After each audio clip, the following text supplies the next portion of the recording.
You wanted a soundbite of me saying, "Hi." I'm Nick Mayoral, and I ran for mayor of Seattle. And it was tough. That sounds so weird to say.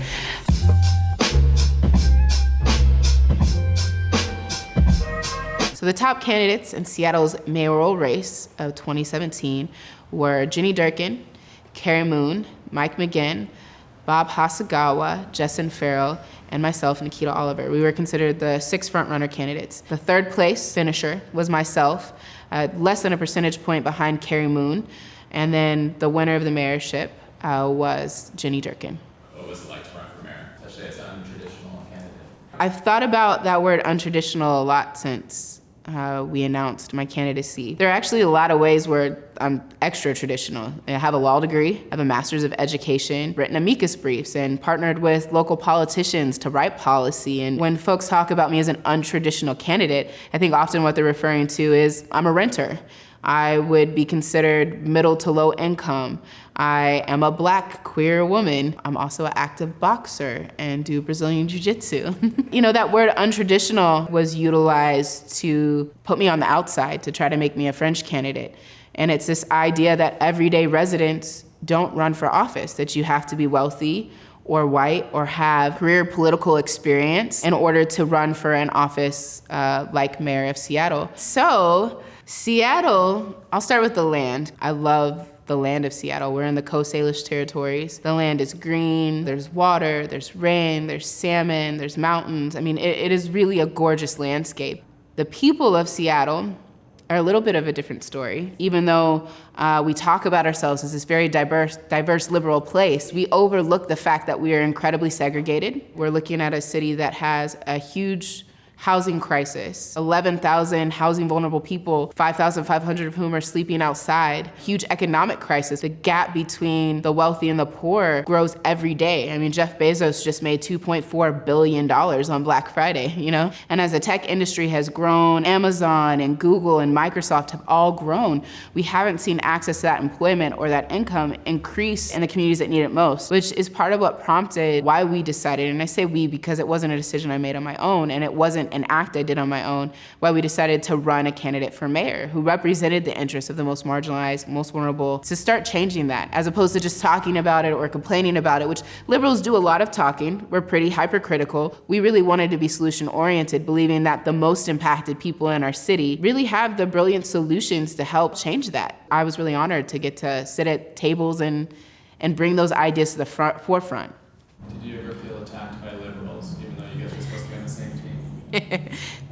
Yes, I did sometimes feel attacked by liberals. One of the things I realized is they're kind of like fair weather liberals. When I was in the primary, like I was great, like Nikita Oliver. And then when I wasn't in the primary anymore, it was like, why won't Nikita just do what we want her to do? Nikita, it's your job to get Carrie Moon elected. Come on, just endorse her. It's because I'm a self-empowered Black queer woman who has ideas and knowledge about what my role is. You know, I think what made me sad about this election was, as after the general election finished, I looked across the country and I saw many cities electing the everyday person or the unexpected candidate. They elected a Liberian refugee as their mayor. There was a trans representative elected. And so you looked all over the country and you could see like a huge transition in the way the story's being told and who's getting elected. And then you look at Seattle where we're supposed to be the most liberal, and we actually made a decision that looked just like our last mayor. There's a difference between being liberal and being progressive. Progress for this city is not just electing the first woman in 91 years. It's not just electing the first openly lesbian woman. Progress is electing to office people who have lacked access and yet have the skills and the brilliance to bring a new perspective, but some very much needed change. And that's why I would say our city is liberal. You know, we talk about gay rights and trans rights, about race. We have a race and social justice initiative, but we never actually put those progressive policies in place that begin to shift the power, that change the power dynamic. The power in this city post this election has actually stayed exactly the same. What were some of the lowest points of the campaign for you? The lowest points. Oh God. God, this makes me hella sad. somebody sent our condolences card to this really lovely handwriting. I'm like, what is this? And I open it, and they're telling me that they mourn the death of my character and my lack of integrity that by now I know I've lost, and there's no way I would have ever won in the first place. To know that somebody took the time just felt so ugly.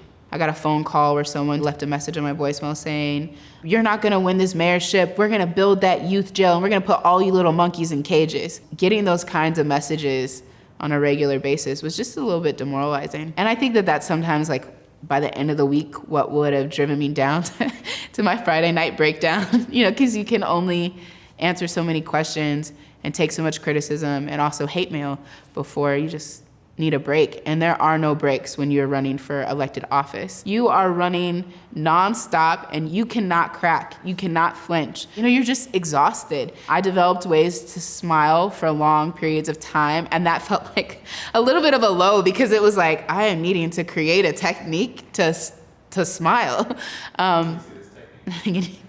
The technique I developed was to put my tongue on the roof of my mouth, like right in front of my teeth. And if you do that, you will keep a smile. It may not be the most genuine, but you'll keep smiling. How the media portray you? My relationship with the media has, I think, consistently been challenging. Anytime you say you're doing work around Black liberation work, anytime you tie yourself to a movement like Black Lives Matter that is so unapologetically challenging police terrorism and police brutality, you have to expect some media pushback, especially from more conservative media. What I did not expect was for the media to be so blatantly racist and sexist, to strip me of credentials that I worked really hard for. No one got me through law school but myself. No one passed the bar but me. Oftentimes, they would forget that I was an attorney at all. We stayed in the game. We stayed honest to our values and our integrity, and eventually the media outlets caught on. Like, oh, we actually should be more holistic in our reporting. Otherwise, we do look really racist. Where you were very confident you were going to run? There were a few points where I started to realize how important what we were doing was. One of them was a friend of mine, her daughter, had said to her, "Mommy, Auntie Kita is running for mayor of Seattle. Are you going to run for mayor next?" That in her mind, it had changed who runs for office. That it went from being one type of person to now being women who look like me and her mom, showing young people we can be our whole selves, we can be brilliant, we can understand the law and politics, and we can run for office while rocking our tennis shoes and our curly hair and our undercut and being truly genuine and honest about who we are. We don't have to smash into the mold of the suit and the tie and, all the other things consultants will tell you need to look like in order to be taken as a credible politician. It really is about changing the narrative and changing the mold, inspiring young people to vote, but also to run for office as their whole selves. Do you regret running? Do I regret running for mayor of Seattle? We did something unexpected and also really transformative. And I think where I'm at right now, knowing what it takes for a renter, a woman of color, someone who works full time to run for office, I don't know if it's something I would jump at doing right away. But I'm here, I'm in Seattle, I'm present, I'm active, I'm an organizer. I'm gonna continue fighting for justice and equity, continue being in community. I do love our city and desperately want it to be a place where everyone can live. So if it ever comes down to my community asking again, aunties reaching out, elders really pushing for it, young people calling for it, I would think long and hard about it. Do I regret it? No. That's not that smile you worked on, right? No, that's my real smile.